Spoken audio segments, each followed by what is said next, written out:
Hey everyone, welcome back. Today we have an exciting new topic for you. Previously I taught you about normal and displacement maps, but today we are diving into something cooler. How to add a beveled effect to your projects. Trust me, it's super easy and you will be a pro in no time. But first, let's give a big shout out to the awesome person who requested this topic. Thank you. Alright, let's jump right in.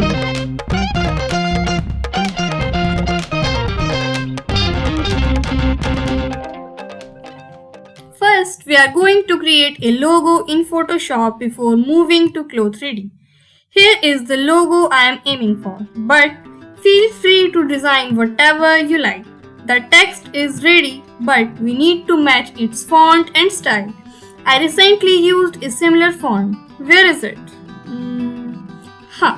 Here it is. The sample font is close. Let's try -100. A bit more. 250? No. 270. Yes, that's perfect. Let's increase the text size to 150. We can adjust the rest in CLO3D. Now, I will hide the background to trim the extra area easily. Perfect. Save this logo as a PNG since we don't need any background. Next, it's time to create the displacement map. White represents the height and black represents the depth, or the area that won't lift. Everything is set for the beveled look. Now, let's add a little Gaussian blur. 0.9 will do, just to smooth out the corner. Oh, we forget to merge the layer first. No worries. We can do that now. Export this image as a JPG file.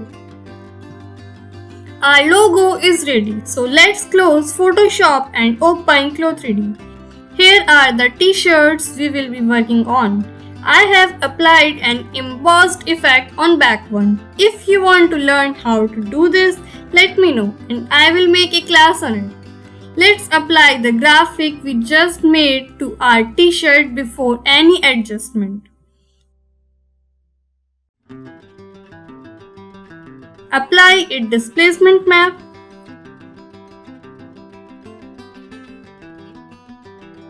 Here we go. All set. Now, let's make some adjustment to make it look more realistic. Reduce its size and adjust its placement. Perfect. Now, desaturate the texture color to match the fabric color. You can do this in Photoshop by inserting the hex code, but I prefer doing it here for convenience. Copy the hex code of our fabric. Select the graphic and paste the hex code. Our logo is still peeking through after changing its color, but I will fix that later. Change the particle distance of the graphic to 1 for a neater result. Reduce the shadow brightness to -18 and our graphic is gone. But don't worry, it's still there and result will amaze you. Open the render window to see the result. This is the embossed effect I was talking about. Start interactive rendering to view the new result. Whoa, isn't it amazing? You can change the graphic look by adjusting its type. In image, it's looking a bit shiny. So, we can achieve this look by plastic option available here. But 60 is looking a bit more to me, so let's make it 40. Cool. Now we have a rubber-like look.